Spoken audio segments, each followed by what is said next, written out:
मेरे साथ युवा नेता मौजूद हैं जिन्होंने अमेरिका, इटली से लेकर अब रीवा में अपनी राजनीतिक यात्रा, राजनीतिक पारी की शुरुआत करने जा रहे हैं। युवा चेहरे हैं, इन्होंने बड़े सफ़र किए और अब रीवा अपने गांव लौट कर आए हैं।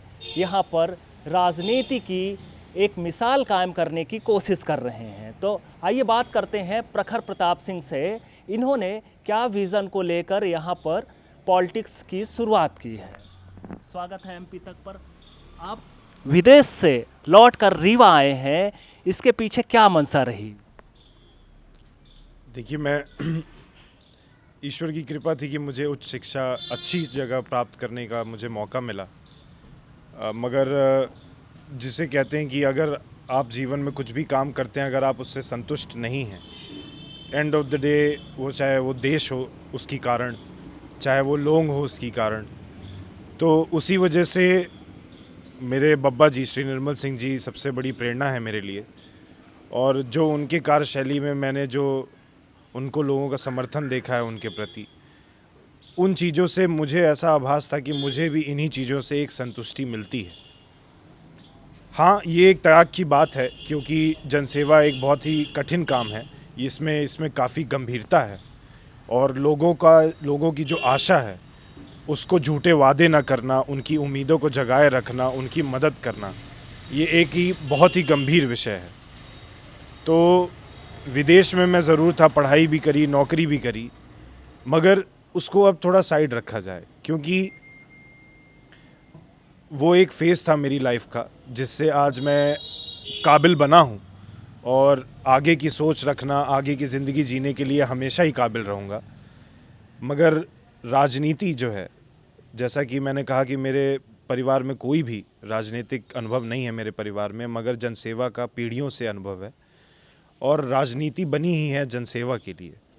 और अगर अपने सामर्थ्य से कोई जनसेवा करता है तो वो 10 लोग, 20 लोग तक, 100 लोग तक पहुंच सकता है। मगर राजनीति एक ऐसा मंच है कि जहां पे आप 2 लाख, 4 लाख, 5 लाख लोगों तक, और जितने भी आप बड़े लेवल पे राजनीति करते हैं तो उसी तरह ये संख्या बढ़ती जाती है। तो ये ताकत है इस पद की।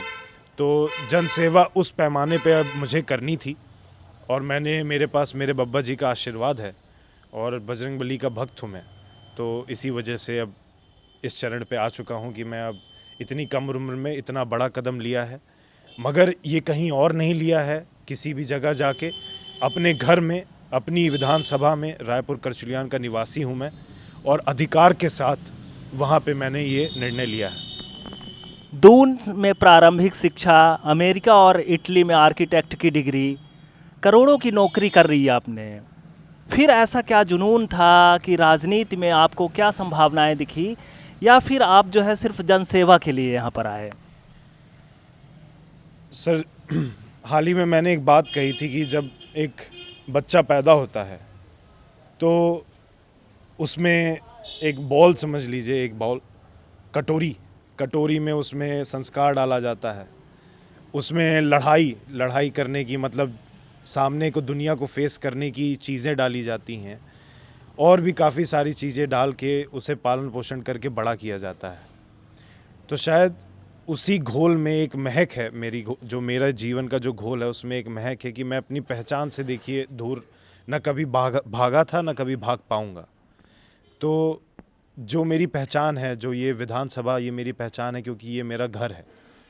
और अधिकार के साथ ये बात कह रहा हूँ कि अगर उसकी समस्या होती है तो आज बड़े हल्के में लोग कह देते हैं कि मैं ये ठीक हो कर दूंगा, मैं ये करना चाहता हूँ, वो करना चाहता हूँ। और आज मैं अगर साफ दिल से उस बात को कह रहा हूँ तो आज जो उस विधानसभा के लोग हैं, और मैं गुड़ का बेटा जो मुझे कहा जाता है, वो इसी वजह से, इसी विचारधारा से मेरे साथ जुड़ रहे हैं क्योंकि उन्हें पता है कि मैं क्या कर सकता था और अब क्या कर रहा हूँ। और उनके हित के लिए ही मैं अब जीवन पर्यंत संकल्प लिया हूँ कि अपने विधानसभा के विकास के लिए ये मेरा जीवन पर्यंत का संकल्प है और इसी विचारधारा से अब बस आगे बढ़ते रहना है। आपकी महज उम्र 25 साल 2 महीने की है, अनुभव में कमी है। आपके खिलाफ जो है बड़े दिग्गज नेता हैं जो 80 साल पार कर चुके हैं और राजनीतिक अनुभव रहा उनके साथ, एक बड़ा सफ़र उन्होंने तय किया। तो क्या लगता है आपको, मुकाबला किससे होगा और किस तरह की चुनौतियां रहेंगी? सर, मुकाबला जैसा हो रहा है उसकी रिपोर्ट मैं श्योर हूँ कि आपके पास है वो, और आप जानते हैं कि मुकाबला बड़ी अच्छी तरीके से किया जा रहा है। 25 साल का ज़रूर हूँ, मगर सबसे ज़्यादा फिट भी हूँ, सबसे ज़्यादा जज्बा भी रखता हूँ और सबसे ज़्यादा फ्रेश भी हूँ। तो जब भी आप सो के उठते हैं, तो अगर आप अच्छी नींद लेके उठते हैं तो सबसे ज़्यादा दिमाग आपका उसी समय काम करता है। तो रही बात अनुभव की, अनुभव ज़रूर मेरे पास कम है राजनीति का, और राजनीतिक जो षड्यंत्र किए जाते हैं उसका मेरे पास अनुभव कम है। मगर जो साफ दिल की जो राजनीति होती है, साफ़ सुथरी राजनीति होती है, उसके लिए नीयत चाहिए होती है, और साफ़ नीयत मेरे पास भरपूर मात्रा में है, क्योंकि मेरे पास उसी क्षेत्र के संस्कार हैं।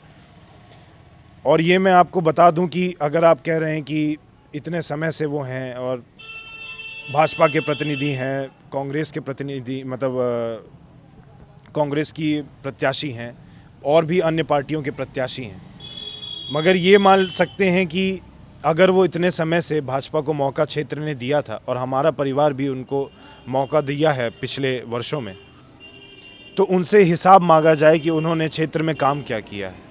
और हिसाब मांगने से एक ही जवाब मिलेगा कि अगर वो हारेंगे तो वो खुद की वजह से हारेंगे।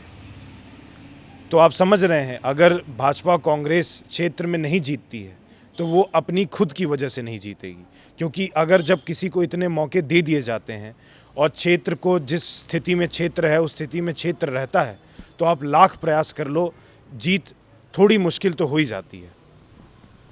एशिया का सबसे बड़ा सोलर प्लांट और भी ढेर सारी वहाँ पर संभावनाएं हैं, बावजूद वो क्षेत्र काफ़ी पिछड़ा है। क्या वजह मानते हैं, और अगर आप जीत कर आते हैं तो वहाँ पर कितनी संभावनाएं हैं रोजगार की, और क्या विकास के पैमाने होंगे? सिर्फ विकास के पैमाने तो ऐसे हैं कि बड़ी खुशी की बात है, बड़ी गर्व की बात है कि गुड़ विधानसभा में इतना बड़ा सोलर, एशिया का one of the biggest solar plant, solar park establish किया गया है। मगर उससे हमारे क्षेत्र को क्या मिल रहा है सर? अगर हम दिया जलाते हैं तो पहले पड़ोसी के घर में रोशनी करते हैं कि अपने घर में रोशनी करते हैं? आपने गुड़ विधानसभा में इतनी बड़ी चीज़ों की स्थापना करी और दिल्ली मेट्रो तो आपने चला दी, मगर मैं मानता हूं कि हमारे देश का बहुत ही अहम हिस्सा है, सबसे ज़्यादा अहम हिस्सा है दिल्ली, मगर दिल्ली से गुड़ विधानसभा को क्या मिल रहा है सर? गुड़ विधानसभा में इतना बड़ा सोलर पार्क होने के बाद अगर बिजली की व्यवस्था नहीं हो सकती तो उससे हम रोजगार की क्या कामना करेंगे? तो ऐसी सारी व्यवस्थाएं की गई हैं सर, ये सब बड़े विकास की व्यवस्थाएं हैं। बड़े विकास से कभी भी क्षेत्र का अंदरूनी हिस्सा नहीं चलता है, क्षेत्र का अंदरूनी हिस्सा छोटे विकासों से चलता है। चूल्हे जलाने की व्यवस्था से लेके स्वास्थ्य और शिक्षा और बिजली की व्यवस्था से चलता है सर अंदरूनी हिस्सा। तो उन व्यवस्थाओं पे मेरा सबसे ज़्यादा फोकस रहेगा, क्योंकि अगर वो व्यवस्थाएं ठीक नहीं होंगी तो मेरे विधानसभा का जो नागरिक है वो टनल में जाके क्या करेगा, वो सोलर पार्क में जाके क्या करेगा?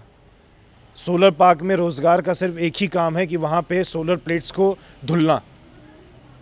तो आप पहले बिजली तो दे दो, तब तो धुलवाई करवाएंगे हम आपके सोलर पार्क की। तो ऐसी सारी चीज़ें हैं, और जब ये सारी छोटे विकास की चीज़ें एक क्षेत्र में स्टेबिलिटी ले लाएंगी, एक संतुलन लेके आएंगी कि आदमी आराम से ज़िंदगी जीना उसके लिए मुमकिन हो पाएगा, उसके बाद ऑब्वियसली बाकी सारी चीज़ों पे व्यवस्था की जाएंगी और साफ़ नीयत के साथ उनको किया जाएगा, प्रबल इच्छा शक्ति रखी जाएगी कि नॉन स्टॉप काम करेंगे और ऐसी व्यवस्था बनाएंगे कि हमारे नवयुवकों को अच्छी शिक्षा मिले, अच्छा डायरेक्शन मिले, अच्छे स्पोर्ट्स की व्यवस्थाएं मिलें, और रोज़गार की व्यवस्था, उन पे अंदर इतना हुनर डाल देना है हम लोगों को कि रोज़गार उनको ढूंढते हुए आएगा, उनको रोज़गार को ढूंढने की ज़रूरत नहीं पड़ेगी।